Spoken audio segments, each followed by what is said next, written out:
আসসালামু আলাইকুম গাইস, কেমন আছেন সবাই? আশা করি সবাই অনেক ভালো আছেন।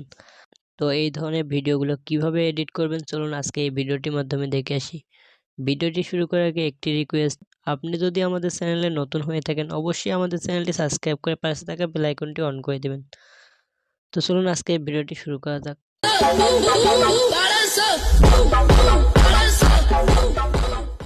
ওকে, তো ফার্স্ট অফ অল আমরা এখান থেকে গুগলে যাব। এখানে আমরা সার্চ করব ইলেন্স গো এআই। সার্চ করার পর এখানে থেকে একটু নিচে যাব আমরা। এই যে আমরা এই ওয়েবসাইটটাতে ক্লিক করব। এটাতে ক্লিক করার পরে একটু অপেক্ষা করি। তো এটাতে ক্লিক করার পর আমরা এখান থেকে ট্রাই স্টাইল এখানে আমরা ক্লিক করব। করার পর এখান থেকে আমরা আপলোড ভিডিওতে ক্লিক করব। করার পর আমরা এখান থেকে মিডিয়াতে যাব। তারপর আমরা এখান থেকে একটা ভিডিও সিলেক্ট করে নিব। তো আমি এখান থেকে একটা ভিডিও সিলেক্ট করে নিতেছি। ওকে, তো এখানে ভিডিওটা আপলোড হইতেছে। এখানে একটু অপেক্ষা করতে হবে ভিডিওটা আপলোড হওয়া পর্যন্ত।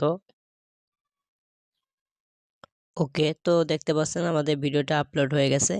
তারপর আমরা এখান থেকে জেনারেট ভিডিওতে ক্লিক করব। তারপর আমাদের এখানে কিছুক্ষণ অপেক্ষা করতে হবে, তারা আমাদের ভিডিওটিকে কার্টুন করে দিবে। তো এখানে আমরা কিছুক্ষণ অপেক্ষা করতেছি। ওকে, তো দেখতে পাচ্ছেন এখানে একটা টাইম উঠছে। তো এখানে একটা 1 মিনিটের টাইম উঠবে।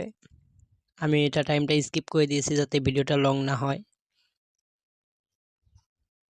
তো এই টাইমটা শেষ হলে চলে আসবে, একটু অপেক্ষা করি আমরা এখানে।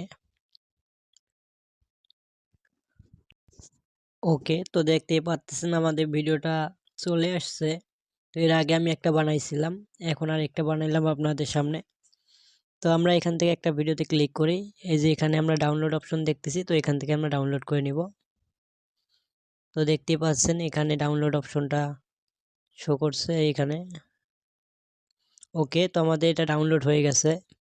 তো এবার আমরা ভিডিওটা একটু দেখে আসি এক নজর কীরকম ভিডিও হয়েছে। তো আমি এখান থেকে গ্যালারিতে গিয়ে ভিডিওটা একটু দেখে আসি, আমরা যে ভিডিওটি ডাউনলোড করলাম ওটা কীরকম হয়েছে। তো দেখতেই পাচ্ছেন কত সুন্দর একটি ভিডিও হয়ে গেছে। তো এরকম ভিডিও আপনারা বানাতে পারবেন, একদম খুবই সহজ। তো ভিডিওটি যদি ভালো লাগে অবশ্যই আমাদের চ্যানেলটি সাবস্ক্রাইব করে দেবেন এবং পাশে থাকা বেল আইকনটি অন করে দেবেন। আর আপনারা কী ধরনের ভিডিও চান অবশ্যই কমেন্ট বক্সে জানাবেন। ধন্যবাদ সবাইকে, আল্লাহ হাফেজ।